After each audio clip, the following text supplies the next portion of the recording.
Niara Vance's body was found at 4:18 a.m., face turned toward an empty highway, shoes still on, no phone, no handbag, no witnesses, only silence. Hours earlier, she had laughed inside a crowded rooftop bar. She had texted a colleague, "I finally have everything. Next week changes everything." By sunrise, she was dead, and by noon, the police already had their suspect, her boyfriend, the man who loved her, the man who now stood in handcuffs, watching strangers turn her story into a headline. But the truth was darker. Niara was not just another victim. She was hunting a secret powerful enough to collapse two empires, and someone made sure she never lived to publish it. Before we continue, if you enjoy slow-burn investigative stories filled with twists, injustice, and emotional truths, stay with this story until the end. Also, do us a favor by subscribing to the channel, because every detail matters, and nothing in Niara's final days happened by accident. The rooftop bar overlooked the city skyline. Music low, lights soft, the kind of place where secrets blended into laughter. Niara sat across from Malik Rowan. She looked tired. Not physically, mentally. Her eyes kept drifting toward the entrance. Malik noticed. "Still watching the door?" he asked quietly. She forced a smile. "Just habit," she said. But he knew better. For weeks, she had felt watched. Unknown numbers calling her phone. Cars parked too long near her apartment. Emails without names. Threats disguised as advice. "Back off. Leave it alone. Some stories are not yours to tell." She ignored them. Because Niara Vance never walked away from truth. 3 months earlier, a businessman named Aaron DeLuce vanished without explanation. No suspects, no witnesses. Case closed quietly. Most reporters moved on. Niara didn't. And she noticed something strange. 2 powerful business moguls, Victor Kessler and Dominic Vale, stopped appearing together publicly after the disappearance. Old partnerships dissolved, joint ventures quietly restructured, financial transfers moved through hidden channels, and one anonymous source whispered something chilling. The man who disappeared knew too much about both of them. Niara began digging. Late nights, encrypted files, hidden interviews. She built a timeline no one else dared to follow, and piece by piece, she found evidence suggesting the disappearance was not random. It was strategic, planned, and protected by money. At 11:07 p.m., Niara received a phone call. She stepped away from the table to answer.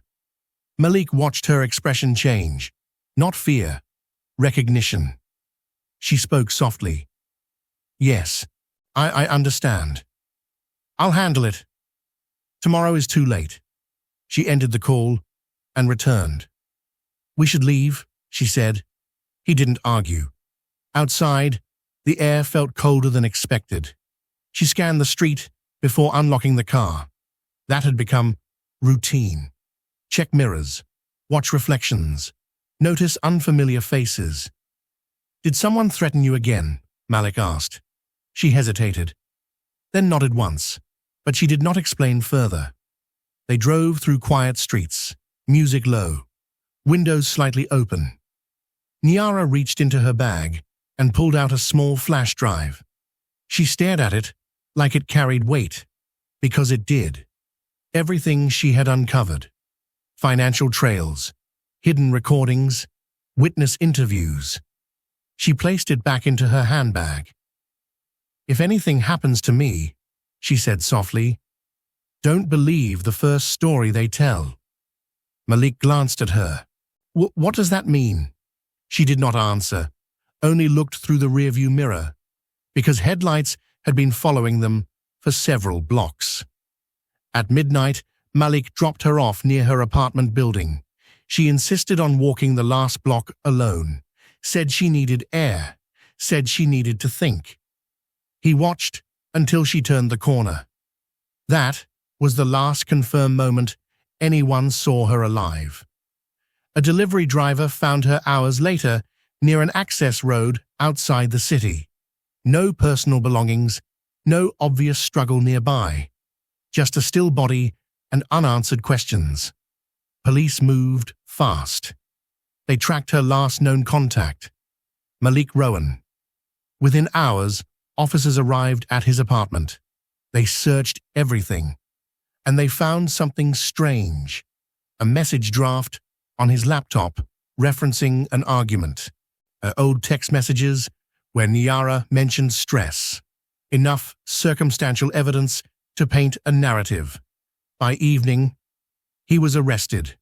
News stations ran headlines before the investigation was complete.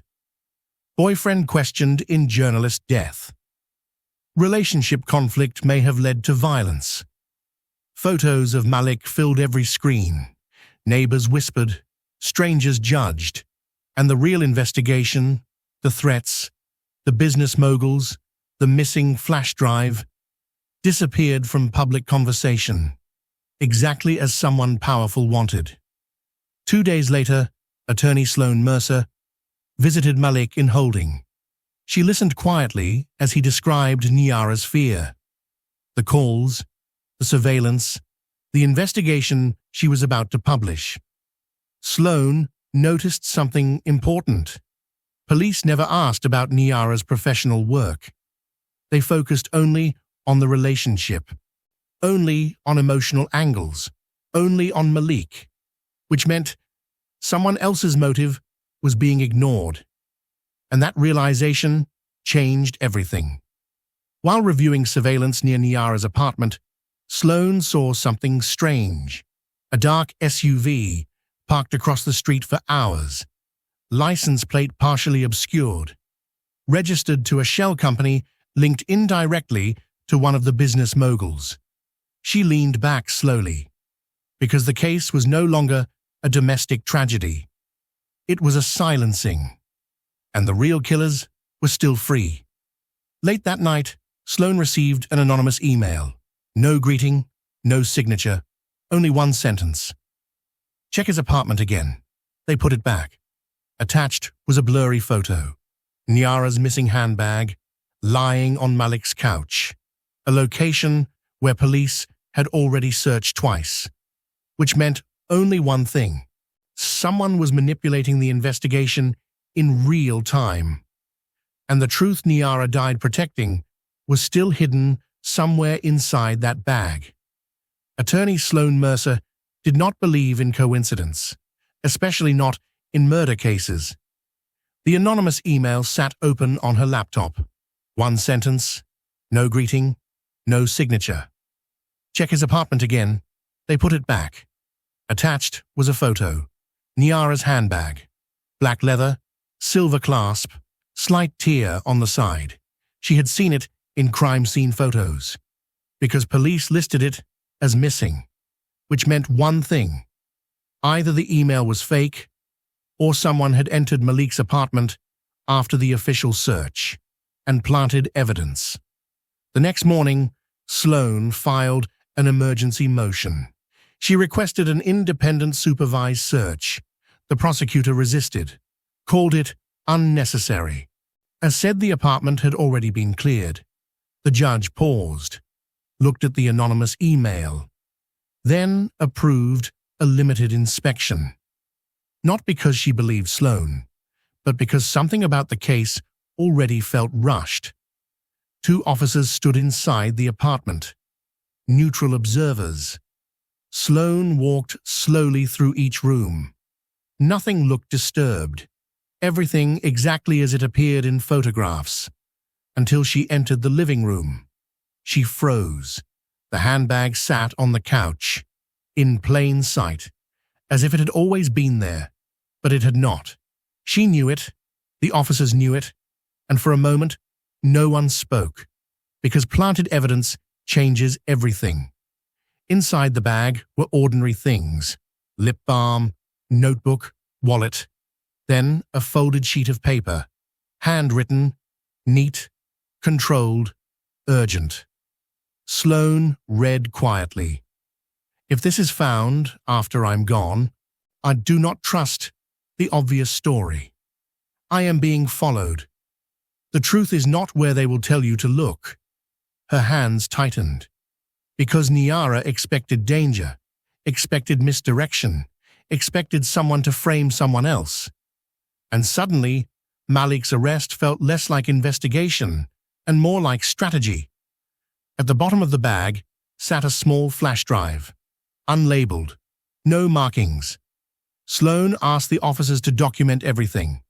Chain of custody, photos, timestamps, because someone powerful would challenge this discovery. She already knew that. Back in her office, she opened the drive. Hundreds of files, audio recordings, financial spreadsheets, interview transcripts, hidden camera footage, and one folder titled, "If Something Happens to Me." She hesitated before opening it. But because journalists do not create folders like that without reason. The video began with dim lighting. Niara sat alone at her desk, eyes tired but steady. "If you are watching this," she said calmly, "it means I didn't get the chance to publish." She explained everything. The investigation into Aaron DeLuce's disappearance, the financial connection between Victor Kessler and Dominic Vale, the secret meeting she discovered days before the disappearance, and the threats that followed. Her voice remained controlled, but fear lived in her eyes. "I know someone is watching me," she said, "and if I'm wrong, this video will never matter." Sloane leaned back slowly. Because Niara did not die in a random event. She died in the middle of exposing something powerful, which meant the planted handbag was not a mistake. It was an attempt to control timing, to release or hide evidence depending on how the trial unfolded. When Sloane presented the discovery to the court, the prosecutor argued fiercely. He questioned the authenticity of the email, the chain of custody, the timing. But the judge focused on one fact. Police documented the bag as missing. Now it existed inside a previously searched apartment. That required explanation. And suddenly the prosecution's confidence began to weaken. News outlets reported cautiously. New evidence found in journalist case. Defense claims possible evidence tampering. But many still focused on Malik, because the public narrative had already formed, and changing public belief takes time. Inside a quiet corporate office, Victor Kessler watched the news. He said nothing, only turned off the television. Yes, across the city, Dominic Vale received a call. "Her files are resurfacing," a voice said. Silence followed. Then one question. How much does the lawyer know? Because powerful people fear exposure more than accusation. Sloane hired a digital forensic expert. They traced metadata from Niara's files. They discovered encrypted backup locations. And most importantly, a hidden list of names, intermediaries, security contractors, financial managers connected to shell companies, people who existed in the shadows between corporations.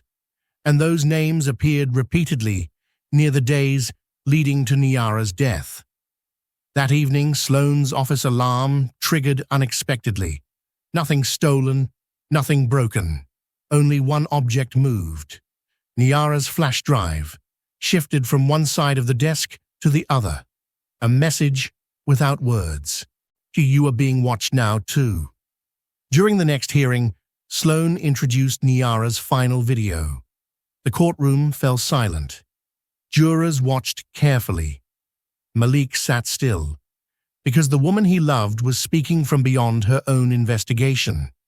And every sentence moved suspicion away from him, towards something larger, something organized. As court adjourned, a forensic analyst rushed into Sloane's office with urgent news. They had recovered deleted surveillance footage from a nearby intersection. The footage showed Niara's car the night she died, followed by a dark SUV. The same vehicle linked to a shell company connected to Victor Kessler, and in the passenger seat, a face partially visible. Not Malik, not anyone police had questioned, but someone Niara had interviewed weeks before her death, but someone listed in her hidden file as the fixer, which meant the real investigation had only just begun. The surveillance clip was grainy. Night rain blurred the edges of every frame, but the SUV was clear enough. Dark, heavy, unmarked. It followed Niara's car through 3 intersections. Never too close, never too far. Professional distance. The analyst froze the image at a red light.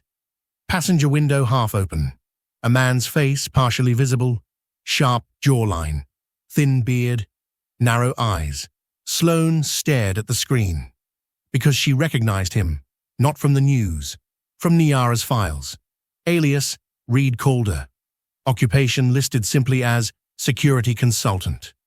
Niara's personal note beside his name read, "The fixer, works between companies, and cleans problems."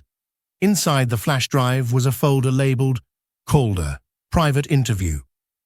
The video showed Niara sitting across from Reed Calder inside a dim cafe. He looked calm, relaxed, almost bored. She asked simple questions: corporate disputes, missing assets, disloyal partners. He answered carefully, never direct, never emotional. But when she mentioned Aaron DeLuce, his expression changed for half a second. A flicker. Fear? Recognition? Calculation? Niara circled back. He refused to continue. Ended the interview early. Her notes underneath the video read, "He knows more than he admits. Possible intermediary between Kessler and Vale." Sloane mapped Calder's movements. Phone pings, travel logs, financial traces. He appeared near both moguls' headquarters, private flights booked under shell companies, security contracts tied to crisis management, and one payment dated 2 days before Niara's death. Large, unusual, rushed, originating from an account indirectly tied to Dominic Vale. Sloane visited Malik in detention. She showed him the surveillance still. He stared at the face. Recognition grew slowly. "That man," Malik said quietly. He was at the rooftop bar. Not sitting near them, not interacting, just watching. At the time, Malik thought he was another guest. Now everything felt different. Investigators returned to the bar, reviewed older footage. There he was, Reed Calder, standing near the entrance, speaking briefly on the phone, eyes moving between exits, and at one moment, locking on to Niara. Not curiosity, assessment. A bartender contacted Sloane privately. He remembered Niara, because she looked uneasy that night. He also remembered Calder, because he paid cash for drinks he never finished. And before Niara left, Calder walked outside first, as if preparing something or someone. Victor Kessler received a legal notice, request for financial records connected to Reed Calder. He remained calm outwardly. But his assistant noticed something unusual. He cancelled 2 public appearances and ordered internal servers wiped of older communications. Across town, Dominic Vale met with private counsel. His only question, how much of her investigation survived? Because powerful men fear evidence more than accusation. Inside Niara's folder, labeled Followed, Sloane found audio recordings, footsteps behind Niara late at night, car engines idling outside her apartment, voices whispering near her door. One recording stood out, Niara speaking softly to herself while walking. "He's here again," she whispered. "I know that face now." Which meant she recognized Calder long before her death. Another recovered journal entry revealed something chilling. 3 days before she died, Niara discovered a connection between Calder and Aaron DeLuce's disappearance. She wrote, "He handles the aftermath, not the crime itself," which means the real planners stay invisible. She knew she was close enough to become a target. During the next hearing, Sloan presented the surveillance footage, the fixer's presence, the financial links, the witness from the rooftop. Jurors leaned forward, because the case no longer looked like a domestic tragedy. It looked like an organized operation. The prosecutor hesitated. He asked for time to verify. And that hesitation shifted public perception. That night, Sloan received another anonymous message. No words, only a photo. Her own car parked outside her office, taken minutes earlier. Underneath it, one line appeared. "You are repeating her mistakes." She did not respond, but she doubled security, because whoever killed Niara was watching the defense now. Near midnight, a former security contractor contacted Sloan. He once worked with Reed Calder. He agreed to meet secretly. His condition was simple. No police, no recording devices, because he was afraid, and fear means truth lives nearby. Inside a dim parking garage, the contractor spoke quickly. "Calder doesn't choose targets," he said. "He receives assignments from higher clients." "2 clients," he added quietly. "Kessler and Vale are always together when things get dangerous." Then he leaned closer. "The night Niara died, Calder wasn't alone." Sloan's breath slowed. "Who else was there?" she asked. The man hesitated, looked around the empty garage, then whispered a name that appeared nowhere in Niara's investigation.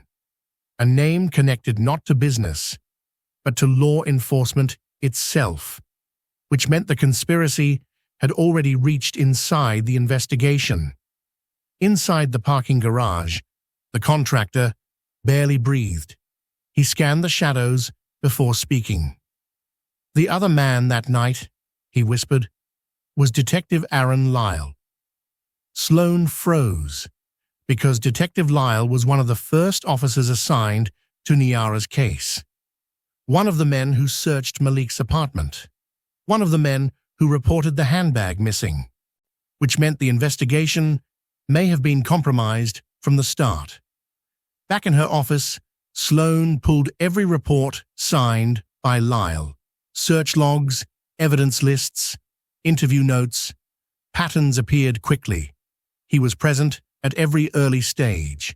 The arrest decision, the apartment search, the initial narrative describing Malik as aggressive, and small inconsistencies appeared between reports, timestamps that shifted, witness quotes summarized differently in later drafts. Not obvious mistakes, but enough to question integrity. The forensic team analyzed older traffic cameras. They traced the dark SUV's route. One stop appeared briefly, a side street near Malik's apartment. 2 figures exited the vehicle. One matched Reed Calder's height. The other wore a police jacket, face partially covered. But the posture matched Lyle's known gait. The timestamp was hours after the first police search, which meant someone returned to the apartment before the handbag reappeared. Using Niara's phone backups and city cameras, Sloan rebuilt her final hours. 12:03 a.m. Niara walked alone toward her apartment. 12:07 a.m. The SUV appeared at the corner. 12:09 a.m. Niara paused, looked behind her. 12:11 a.m. Her phone signal dropped. 12:18 a.m. The SUV left the area. After that, silence. No calls, no messages, no witnesses, only the discovery at dawn. Sloan noticed something crucial. Detective Lyle wrote that the area had no usable cameras, but the forensic team recovered multiple angles, which meant he either failed to investigate properly or intentionally concealed evidence. Both possibilities destroyed credibility. Digging deeper, D. Sloan uncovered an internal affairs complaint against Lyle, filed 2 years earlier. Allegations of evidence mishandling during a financial crime investigation. The case had been dismissed quietly. No public discipline, no follow-up training, and no external oversight, which meant he remained trusted inside the department. Sloan reviewed Malik's first interrogation. Detective Lyle led most of the questioning. His tone was calm but directed. He suggested motives before asking questions, focused on arguments rather than Niara's work. Redirected conversation whenever Malik mentioned threats against Niara.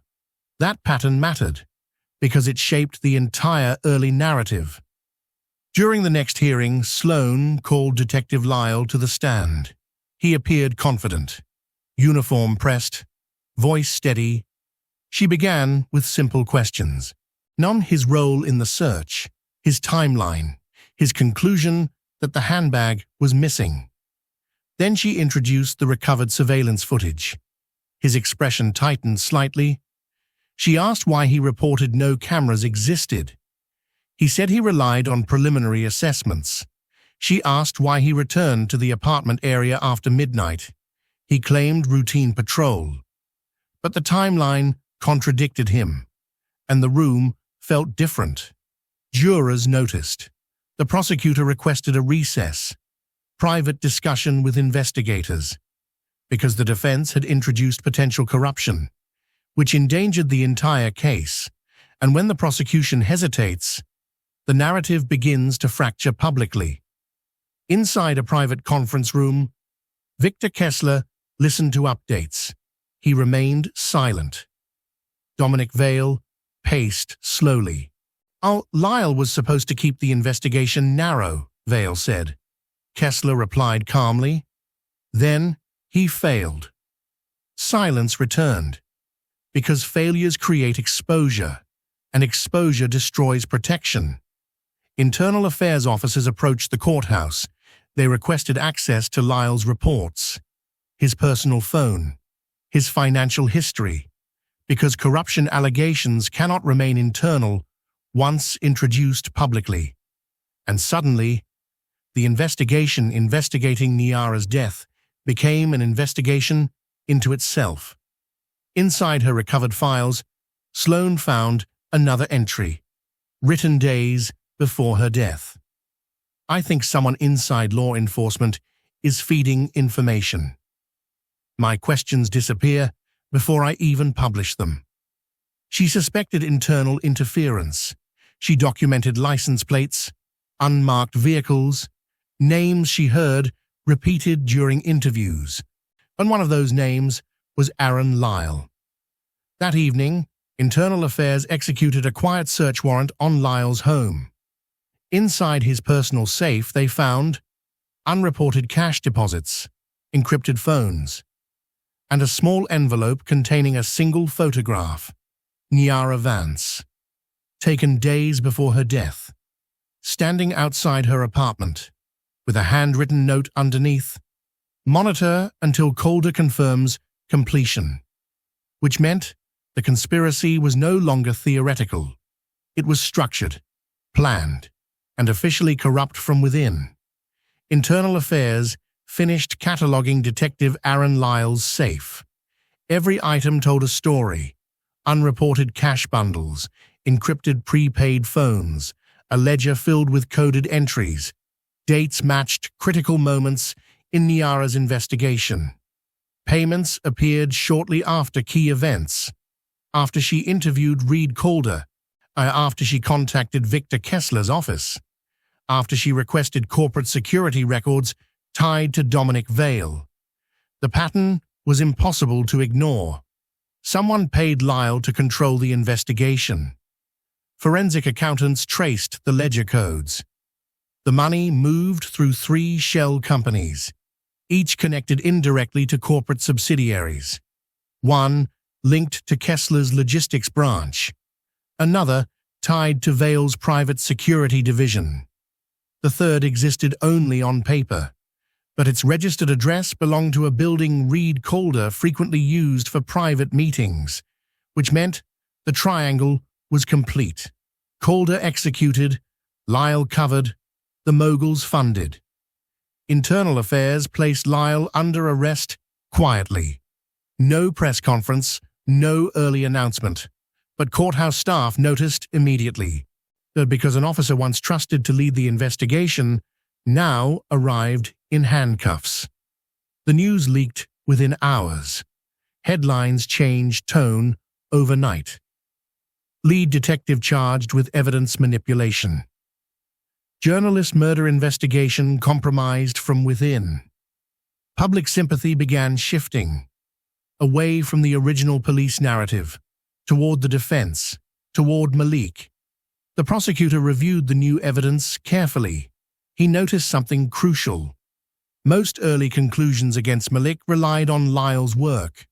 The arrest timeline, the emotional motive, the missing handbag, all influenced by a corrupted investigator, which meant the entire case risked collapse. He filed a motion to reassess charges, not an exoneration yet, but a public acknowledgement that the foundation had cracked.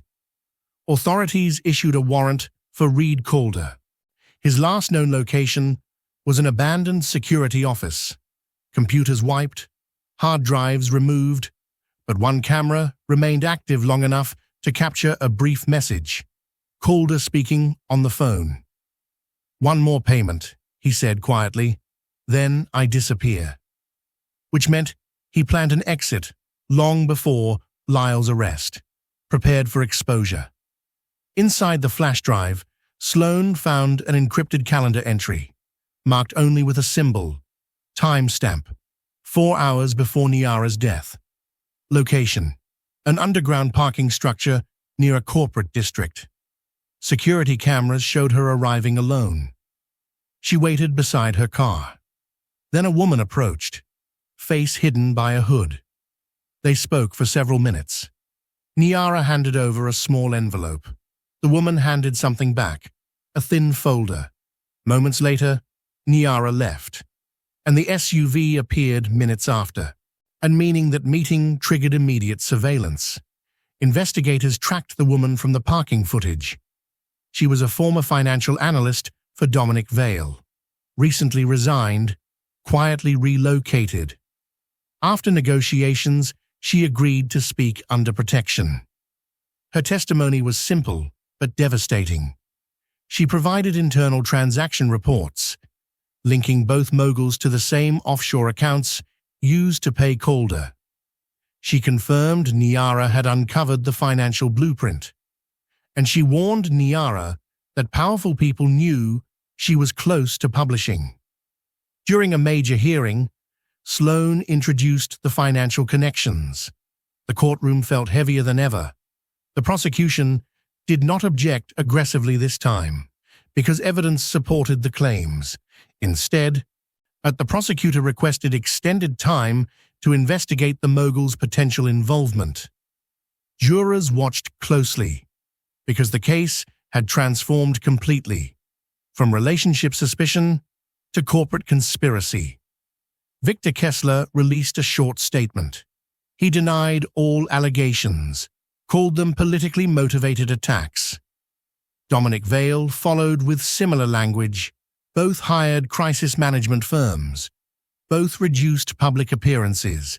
But behind closed doors, emergency meetings continued, because every new revelation narrowed their room to maneuver. Hidden deep inside her files was another video message, recorded the morning before she died. "I met someone today who confirmed the money trail," she said. "I think they know I know." Her voice was calm, but urgent. "If anything happens to me," she continued, "follow the finances. That is where truth lives." Sloan paused the video, because Nyara had predicted every step of the investigation now unfolding. Journalists began questioning the original arrest openly. Talk shows debated investigative bias.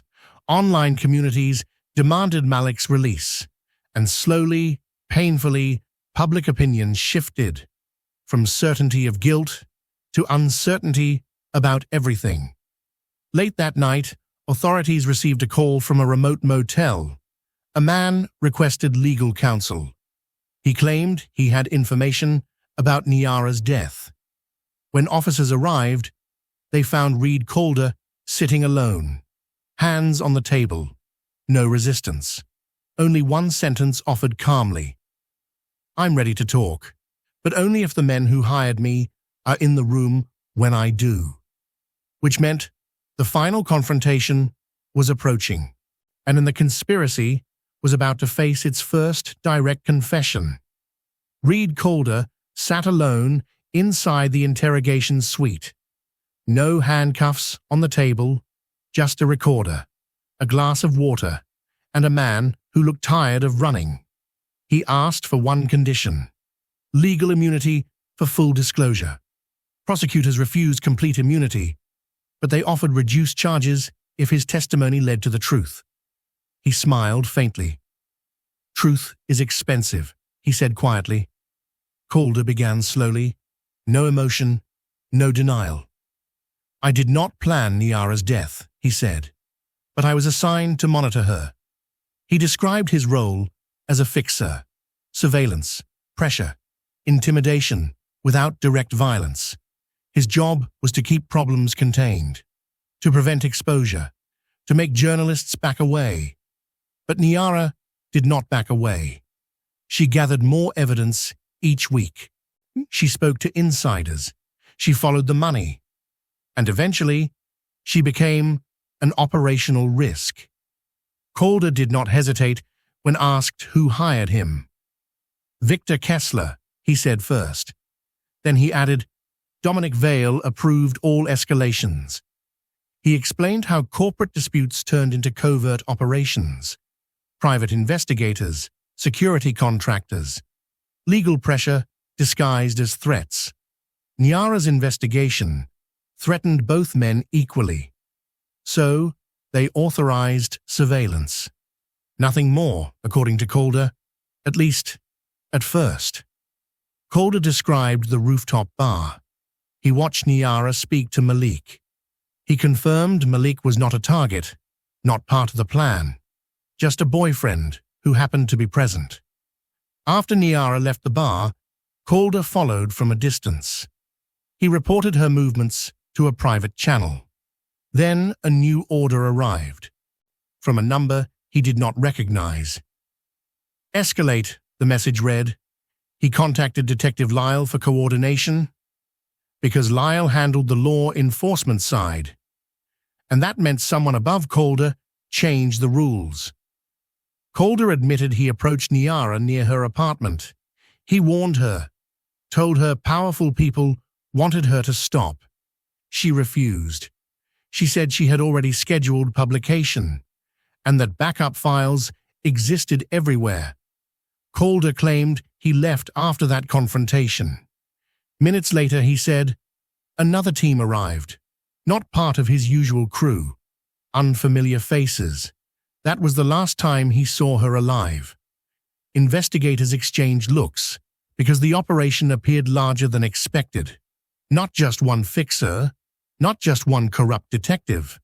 A separate team, unidentified, potentially hired for final action. And that meant new suspects, new danger, new unanswered questions.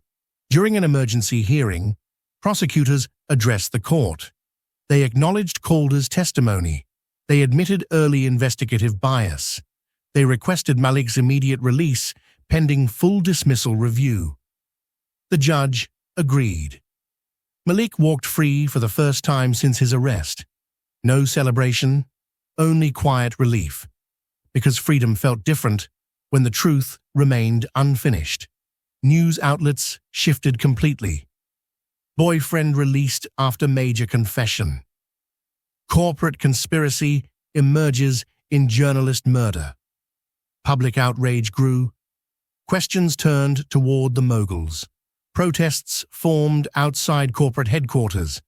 Online communities demanded accountability. And for the first time, Niara's investigation became the center of national attention. Inside a private office, Dominic Vale watched Calder's confession coverage. His voice stayed calm, but his hands tightened around a glass. Victor Kessler listened in silence. "The wrong team moved too soon," Vale said quietly. Kessler replied only once. "Then we control the narrative before the next confession," because they still believed influence could shape outcomes, even as evidence mounted. While reviewing Calder's devices, investigators recovered an encrypted audio file. Recorded automatically during the night, Niara died. Background voices, footsteps, an unfamiliar man giving instructions. "Make it look personal," the voice said. "Keep law enforcement clean." That voice did not belong to Calder, and it did not belong to Lyle, meaning someone higher in the chain orchestrated the final act. In her private notes, Sloane found one final audio memo, recorded hours before her death.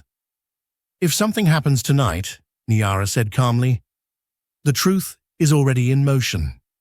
She described scheduling multiple releases, encrypted backups timed to unlock. She knew danger was close, but she refused to stop. Late that evening, prosecutors requested a closed-door meeting with Kessler and Vale's attorneys. Not a public hearing. Not yet. But a confrontation backed by Calder's testimony. And as investigators analyzed the unknown voice from the encrypted recording, a match appeared in an unexpected database. Not corporate, not criminal, but political. A senior government advisor with deep financial ties to both moguls, which meant the conspiracy reached far beyond business. And the final phase of the investigation had just begun, as the forensic audio team ran the unknown voice through multiple databases, corporate archives, security recordings, public speeches. One match appeared. Low probability at first, then higher, then undeniable. Elliot Brandt, senior government policy advisor, longtime financial strategist, public advocate for corporate reform, privately, a silent partner in several offshore ventures tied to Kessler and Vale.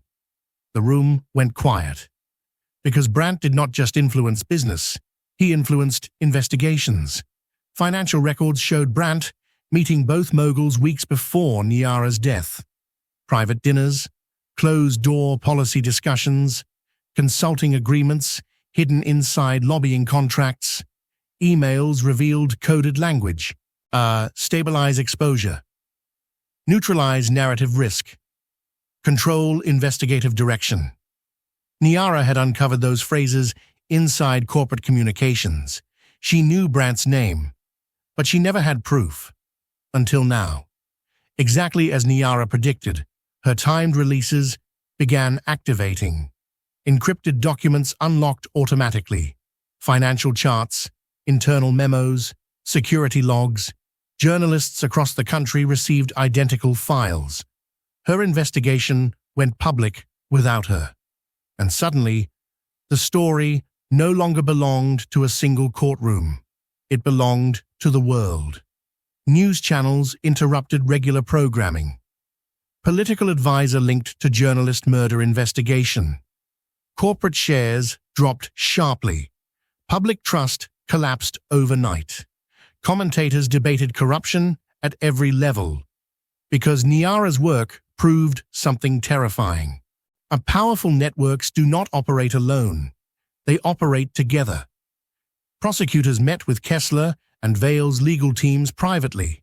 They presented Calder's confession, Lyle's financial records, Brandt's voice match. The attorneys remained calm. But their strategies shifted immediately. Less denial, more damage control. They asked about plea negotiations before formal charges were even filed, which meant the defense sensed collapse coming. For the first time since his release, Malik visited Niara's home. Police tape still covered parts of the door. Her notebooks remained stacked on the desk. Her coffee mug sat untouched. He played her last audio message again. "I knew they were watching," she said softly, "but truth deserves witnesses." Malik realized something painful. She never expected safety. She expected impact. His government officials requested internal reviews quietly. Brandt resigned before the announcement went public. He cited personal reasons. But investigators already issued a subpoena, because resignation does not erase evidence, and power does not erase audio recordings. Hidden among Niara's files was a financial ledger. One account stood out, jointly funded by shell companies connected to Kessler, Vale, and Brandt. Large payments appeared days before major intimidation incidents. Surveillance teams hired, legal threats issued, and one unusually large transfer, 2 nights before her death, marked only with the word resolution. During the next hearing, prosecutors introduced Brandt's involvement publicly. Gasps echoed across the courtroom. Jurors leaned forward, because the case had expanded beyond corporate rivalry. It now touched politics, policy, influence at the highest levels, and suddenly, the conspiracy felt bigger than anyone expected. Kessler's attorney began shifting blame, framing Brandt as the primary architect. Vale's legal team emphasized lack of direct orders. They portrayed Calder as an independent contractor, a man who misunderstood vague corporate requests. But Sloan countered with Niara's documented timelines, showing coordination across every layer. No single rogue actor, only a network. Late that evening, Brandt's attorney contacted prosecutors. His client was considering cooperation, in exchange for reduced sentencing, in exchange for protection, because Brandt feared something new, not legal consequences, but exposure from individuals higher than himself, which meant the conspiracy might not end with him. While preparing Brandt's preliminary statement, investigators discovered a hidden email thread. Subject line, "Final authorization." It contained a single encrypted attachment, sent from an anonymous account hours before Niara's death. Metadata traced back to a secure government terminal, not public, not corporate, restricted access only, which meant the operation reached deeper than politics, into systems designed to protect justice itself. And the final truth was still waiting to be uncovered. The courthouse reopened under heavy security. Lines formed before sunrise. Reporters filled every seat. Legal analysts waited for history to unfold, because for the first time, corporate executives, a political advisor, and a compromised investigator faced the same courtroom. And Niara's voice still echoed through every file. The prosecutor spoke slowly. No dramatic language, only structure. He described a network built on influence, money used to control narratives, fear used to silence truth. He said Niara Vance did not die because of one mistake. She died because multiple powerful people chose silence over accountability. The courtroom listened without interruption. Because the case was no longer speculation. It was documented. Elliot Brandt walked carefully toward the witness chair. No public confidence, no political posture. Only a man who understood his position had collapsed. He admitted involvement in corporate risk management meetings. He admitted approving surveillance budgets. He admitted instructing Detective Lyle to keep early investigations narrow. But when asked about the final authorization, He hesitated, long enough for the courtroom to notice. Then he spoke quietly. The final decision did not come from me. Brandt described an emergency conference call. Kessler, Vale, 2 unknown participants using encrypted channels. Niara's data releases had been scheduled. Her investigation was days from publication. One voice argued for negotiation. Another insisted exposure would destroy entire industries. Then a final instruction was given. End the threat before the release cycle. Brandt said he objected, but he did not disconnect. He stayed on the call, and silence became his complicity. Sloan introduced Niara's final unseen video, recorded hours before she left her apartment. She sat at her desk, notes spread around her. Her voice was calm. "I know I am close," she said. I know they are afraid." She described the meeting with the financial analyst. She confirmed the existence of the final authorization discussion, and she said something that changed everything. "If my investigation reaches the public without me, it means someone chose power over truth." The courtroom remained completely silent, because her words felt like testimony from beyond the case itself. Kessler's attorney argued lack of direct intent. Vale's attorney claimed the language used during calls was metaphorical. They described corporate crisis discussions as exaggerated business strategy. But Sloan introduced payment records, surveillance timelines, voice matches from encrypted recordings, each layer connected directly to the night Niara died, and every attempt to minimize responsibility felt weaker than the last. Former employees testified about internal pressure. Security contractors described unusual instructions. One analyst explained how public narratives were crafted in advance. Fake leaks, controlled media contacts, strategic arrests meant to redirect attention. Niara had predicted this tactic. Her notes described the sacrifice suspect strategy. Someone blamed quickly to prevent deeper investigation. That suspect was Malik, and hearing it publicly changed how jurors viewed the entire early case. Malik spoke briefly. No anger, no theatrics. He described the night at the rooftop bar. Niara's quiet fear, her calm determination. He described the weeks after his arrest, how headlines replaced truth, how assumptions replaced evidence. He ended with one sentence. She trusted the truth more than she trusted safety. The courtroom felt heavy, and because his words carried no strategy, only loss. The prosecutor reminded the jury that influence cannot excuse harm, that power does not remove responsibility. He described a system where every participant made a choice. Some chose silence, some chose payment, some chose fear, and Niara chose truth. He asked the jury to recognize the difference. Defense attorneys argued complexity.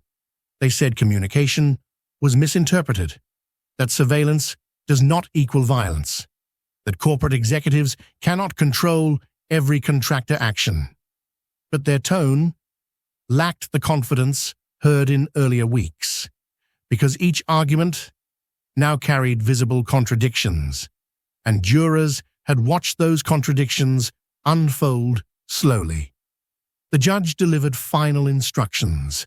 The jury stood, 12 individuals carrying months of testimony, and thousands of pages of evidence, and one question: who chose actions that led to Niara's death?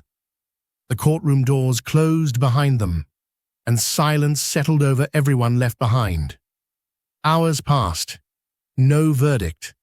Reporters speculated quietly. Families waited. Legal teams reviewed potential outcomes. Kessler stared forward without expression. Vale tapped his fingers slowly. Brandt avoided eye contact with anyone, and Malik sat alone, holding one of Niara's notebooks, reading her handwriting again. Late in the evening, a courthouse clerk approached the judge. A folded note passed across the bench. The jury had reached a partial verdict.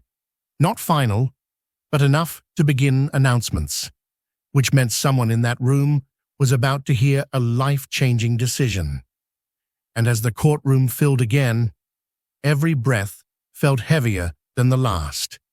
The courtroom filled again. No conversations, no movement, only the quiet shuffle of chairs. The jury entered slowly, faces serious, eyes tired. 12 people who carried the weight of months of testimony. The judge asked the question carefully. Has the jury reached a verdict? The foreperson stood. Yes, Your Honor, a partial verdict. And every person in the room felt the ground shift. The clerk read the first decision. On the matter of wrongful investigation and obstruction, Detective Aaron Lyle, guilty. Gasps spread across the room, not because anyone doubted corruption, but because official acknowledgement meant the system itself had failed. Years of trust collapsed in a single sentence. Lyle stared forward, expression empty, because denial no longer existed. Reed Calder's verdict followed. Guilty of conspiracy and coordinated intimidation, not guilty of direct involvement in the final act. A complicated decision, but one that matched his testimony. He lowered his head quietly. No argument, no protest, only acceptance. The courtroom held its breath again. The foreperson spoke clearly. On all remaining accusations against Malik Rowan, not guilty. Every charge dismissed. A long silence followed, then a soft wave of emotion. Some people cried quietly, some reporters stopped typing, because the man once called a suspect had become a symbol of injustice. Malik closed his eyes, not in celebration, in release. Victor Kessler, guilty of conspiracy to suppress investigative exposure, guilty of authorizing unlawful surveillance operations. Dominic Vale, guilty of financial coordination tied to intimidation strategies, guilty of enabling obstruction through shell corporations. The words echoed heavily, because power had finally met consequence. Both men remained still. Their legal teams whispered urgently, but the decisions stood firm. The judge announced the final portion of deliberations remained incomplete. One name still unresolved, Elliot Brandt, and the anonymous participant in the final authorization. The jury needed more time, because the final decision carried deeper implications, not just for individuals, but for institutions themselves. During recess, Sloan introduced one last piece of evidence, a notebook Niara kept private, hidden beneath unrelated files. Inside was a simple entry. She described a government oversight meeting, a quiet observer who never spoke publicly. A person she described as the shadow architect. She included initials, not a full name, but enough to trigger investigation. Digital analysts cross-referenced the initials with encrypted server access logs. One name surfaced repeatedly: Councilman Adrian Voss, chair of an oversight committee responsible for corporate regulatory policy. He attended meetings with Brandt. He authorized secure terminal access used for the final encrypted email. And most importantly, he remained invisible throughout the entire investigation, until now.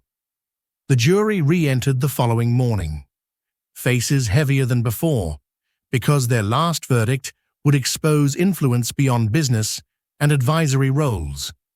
The foreperson spoke carefully, on charges of conspiracy through policy manipulation. Elliot Brandt, guilty.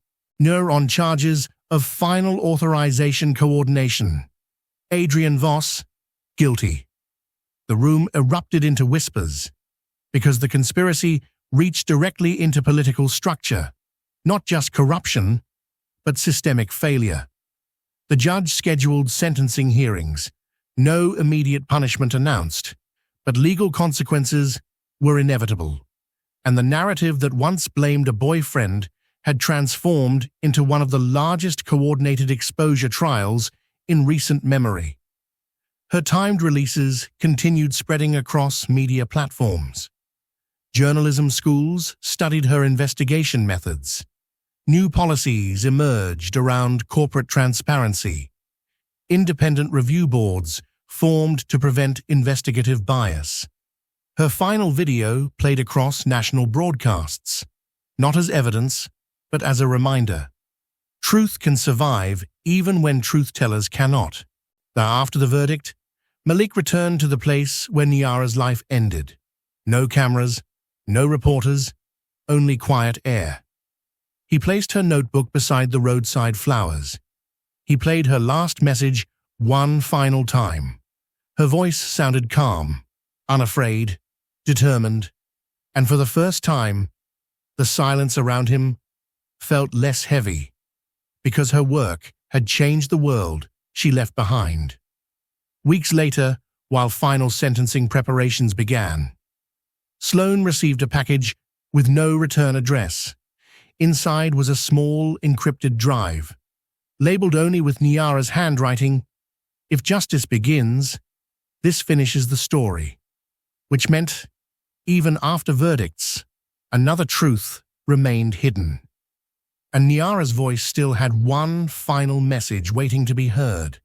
The envelope had no return address, no fingerprints, no postal markings that revealed its origin, and only Niara's handwriting across the front. Sloan stared at it for a long time before opening it, because Niara's story was supposed to be finished. The verdict had been delivered. The system had been exposed. But Niara never left anything unfinished, and that meant this package contained the final truth. Inside the envelope sat a small encrypted flash drive. One file, one video, one final recording, time stamped the night before Niara died. Sloan hesitated before pressing play, because some truths change people forever. Niara appeared on screen, tired but focused. Her apartment lights were dim. Stacks of evidence surrounded her. She spoke calmly. "If you are watching this," she said softly, "it means the truth reached the public without me." She explained how the conspiracy operated: layers of influence, legal manipulation, strategic intimidation. But then she revealed something no one expected. She had met someone inside the system, someone who tried to warn her, someone who regretted what was coming. Niara played a hidden audio clip inside her video, a familiar voice, Elliot Brandt. But this conversation was different. He sounded afraid. He admitted that once the final authorization passed through the secure terminal, the decision was irreversible. He warned her to leave the city. He said she had already won by uncovering the truth, but she refused because she believed unfinished truth still endangered others, and she chose to continue working, knowing the risk. Near the end of her recording, Niara said something that changed how everyone remembered her. "I am not trying to expose individuals," she said.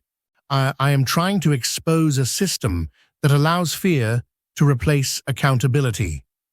She explained that even after arrests and verdicts, new actors would rise if nothing changed structurally.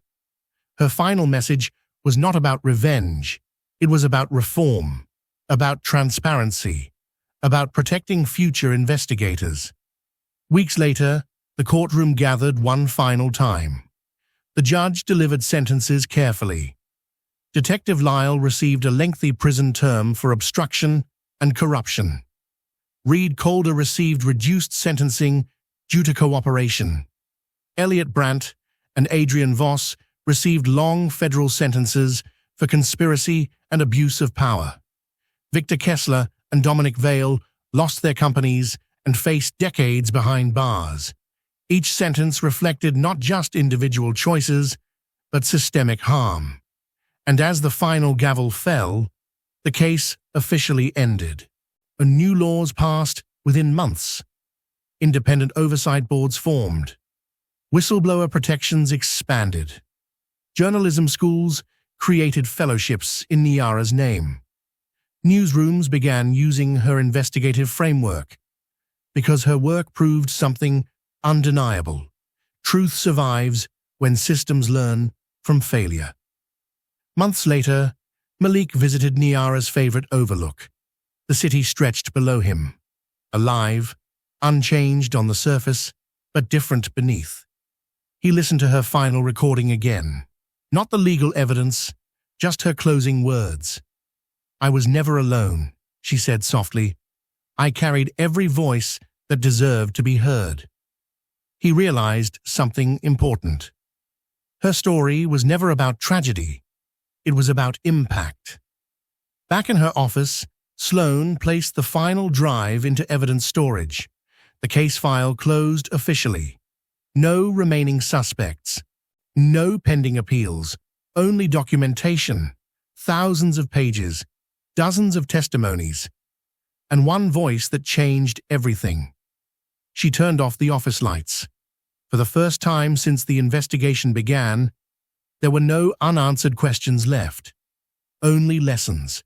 The story ends not in a courtroom, not in a prison, but in a journalism classroom. Students watch Niara's final recording.